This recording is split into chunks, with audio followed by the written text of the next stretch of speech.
Wirsing, and I'm the chair of the FY17 Governance Task Force. I'll be discussing some upcoming changes that are being shared with the region conferences this spring, and this video will allow this information to be shared more broadly with your section and your members. The good news is that SWE has been incredibly successful in recent years. We now have almost 40,000 members. We've grown our programs and our influence around the world, and this is great. This is what we've all been working toward, and we should be incredibly proud. With that success comes the realization that we need to keep our structure and our leadership opportunities relevant. We're all aware of the ability to network and to access information.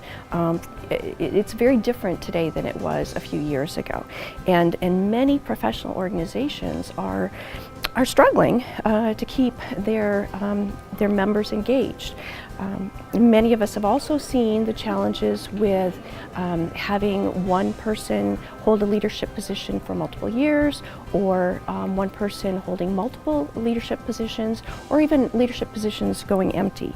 And these are challenges for us as SWE members.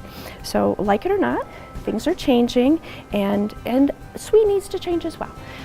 There is a popular business book that focuses on, what got us here won't get us there. And this is certainly true for SWE. We have a fabulous opportunity to make some changes that will really help set us up for the future. We're looking to make some key changes that will provide more meaningful leadership opportunities for our members, and to set ourselves up for success in the future. Specifically, we're restructuring to take the focus off geography, and that made good sense when it was put in place a few years ago, but in today's virtual world, it really isn't important as it used to be. We're also giving collegiate members the right to vote, something that has been discussed for some time, and all nominations, whether for Board of Directors, Senate, and certain committee chairs, will be based on competencies rather than on geography.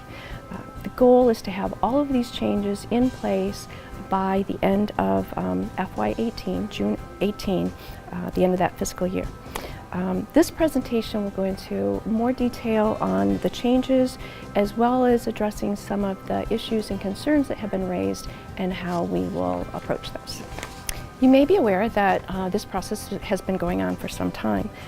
Back in early FY15, the board engaged McKinsey Consultants. This is a consulting firm that works with nonprofit industry to look at possible changes.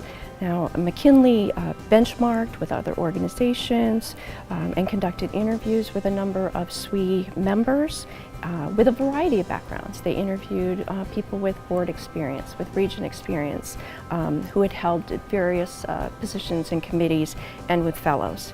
McKinsey took all of that information and developed some recommendations for SWE. And SWE took those recommendations and set up a team of leaders in FY16 made up of senators, region governors, committee chairs, fellows, again, people with a lot of SWE experience, to do a deep dive on those recommendations and really figure out which ones work for us, which ones do we need to tweak a little bit to work for us. And so some of McKinsey's recommendations we adopted, and some we did adjust to fit where we thought we needed to go. And all of that was used to develop a high-level vision that was shared with SWE leadership in January of 2016. That was a great meeting. The excitement in the room and just the anticipation that everyone could see on where we're going with this was really great to be a part of. And based on that presentation and the discussion there, a task force was formed in 2017, which I'm leading, and we've been working hard all year to pull together the details to flesh out this program. So in January 2017, a year later, the task force's proposal was presented to the board and the Senate, and This presentation will go through those proposals in more detail. So this slide has a lot of information on it, so be patient.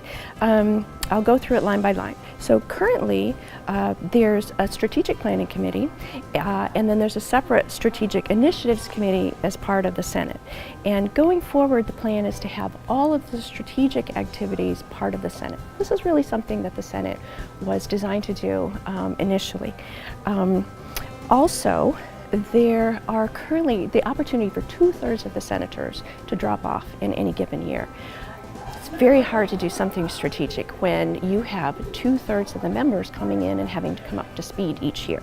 So another proposal is that the senators have 3-year terms, and thus each 1/3 of the senators would be coming in new each year. Rather than being selected on geography, as they are today, senators will be selected based on competencies and will represent diversity, such as large corporations, entrepreneurs, small sections, large sections, a variety of things, rather than just geography that we use today. In terms of regions, which are based on the geographic divisions, those will dissolve. We've taken great pains to look at all of the things that the regions do, and those things that really are valuable and need to continue will be continued, albeit in different formats. For example, some of the more administrative activities, following up to make sure that sections have submitted their IRS forms. Well, that's important, it has to be done. But does that really provide a SWE leader with valuable leadership experience, or is it just a pain? Those kinds of administrative things can really be handed off to headquarters. Alternately, the things that we SWE members enjoy doing for each other, such as ensuring section vitality and really networking and outreach, those will be handled by committees, and many of that is already happening with committees, but the committee structure will be beefed up. Collegiates will become voting members, and I know there are a lot of people that are very, very excited to hear that.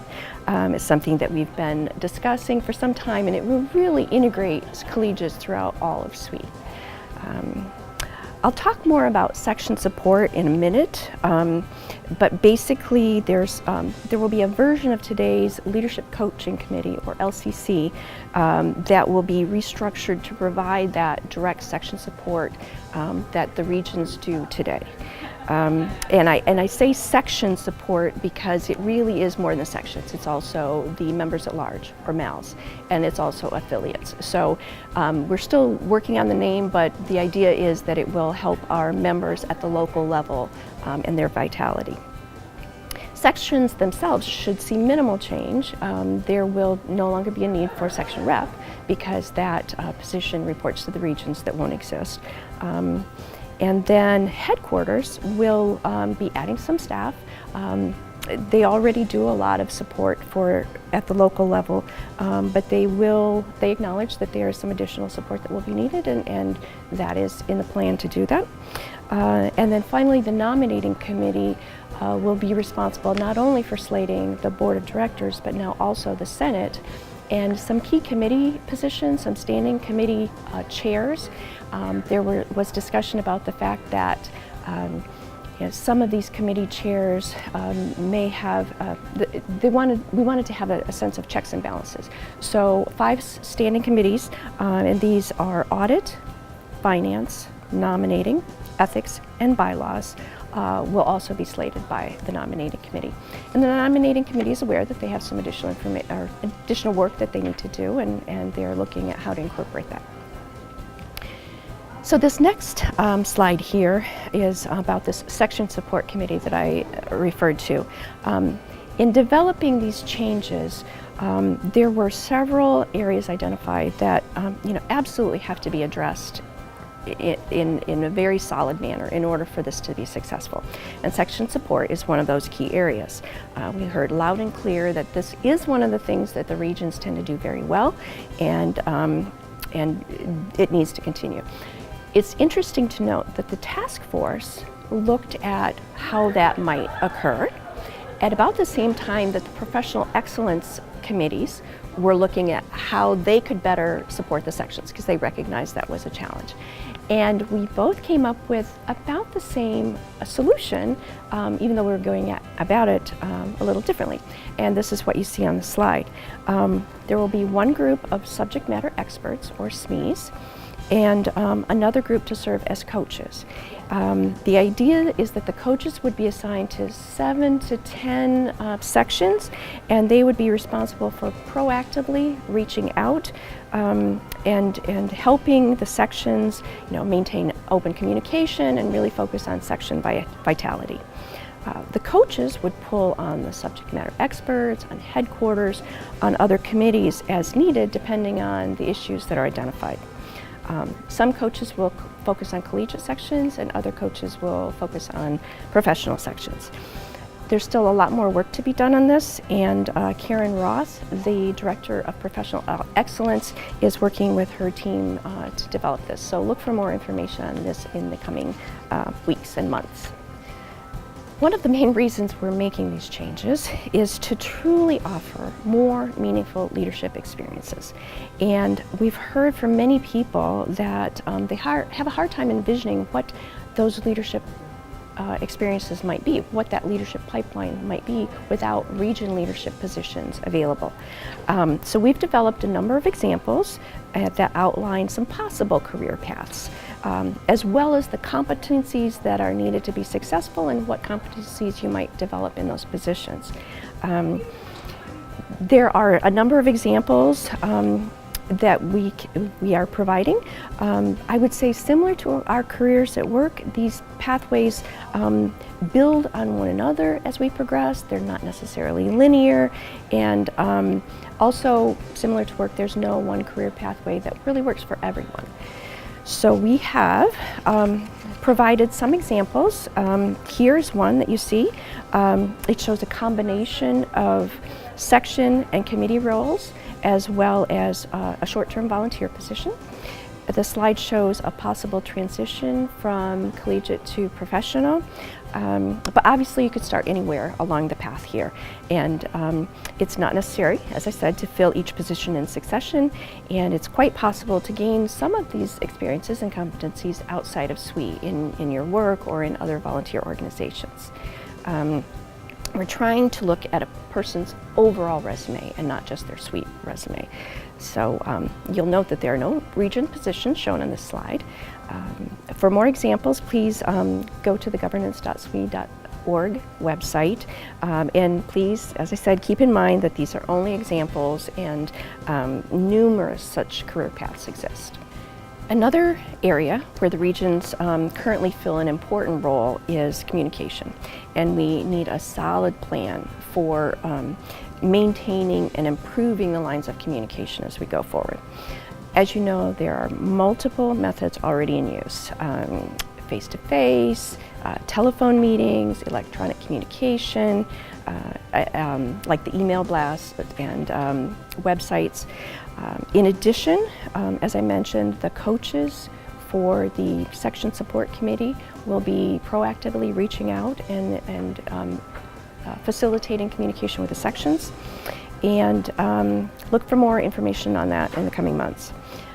I also mentioned that headquarters will be adding staff, and some of them will specifically be focused on local relations and two-way communication with the sections. In addition, we locals, like where I'm filming this today, are just now being introduced this spring, and the expectation is that those will allow some opportunity for members to get together and network and exchange communication. Leadership summits have been acknowledged as a valuable resource, and although they vary quite a bit around the country, the value has been recognized, and Karen Roth, the Director of Professional Excellence, is looking into a recommendation for a task force to really identify what those leadership summits will look like in the future. So, where are we now? An expanded version of this presentation was provided to the board and the Senate in Austin in late January. And similar to the meeting in January of 2016, there was really great discussion and just, again, a lot of energy about what this could look like in the future. This is a truly cohesive plan that takes into account all of the information that we've gathered over the past couple of years to provide an integrated path forward. A path that the Senate ultimately endorsed in Austin. Specifically, collegiates will have voting rights. The terms for senators will be 3 years. All nominations and elections will be based on competencies rather than geography, and the regions will be dissolved by the end of FY18. These are really exciting times, and we are positioning SWE to be a success well into the future.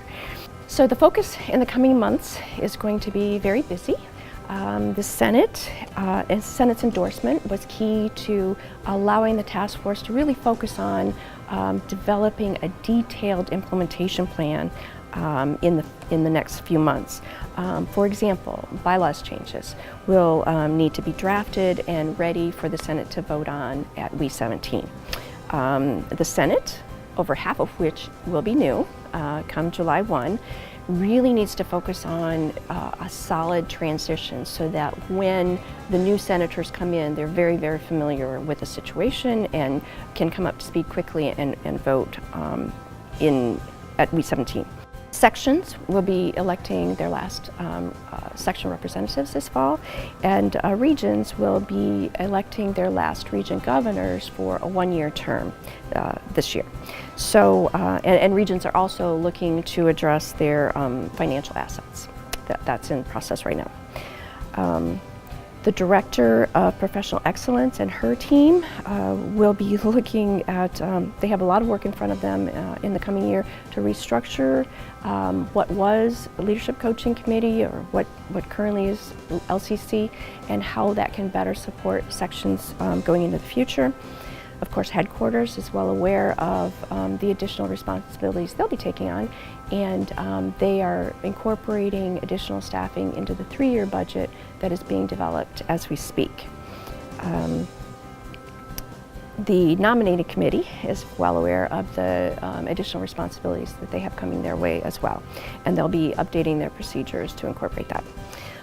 The task force will be spending the next few months developing a very detailed implementation plan with who needs to do what by when, and handing that off because the task force will be dissolving at the end of the fiscal year, and we need to make sure there's a really good implementation plan that goes forward. So, as you can see, there's still a lot of work to be done, and we encourage all of our members to stay actively engaged, monitor communications from headquarters, raise questions and issues, and so we can address them in a timely manner. We all want this to be a success. We really appreciate your interest and support. For additional information, please go to governance.swe.org website. And you can send an email to me at governance@swe.org. And then there's also a new opportunity to sign up for text messages specifically for governance issues by texting SWE Governance to 56512 on your mobile phone. So thank you very much for your time today.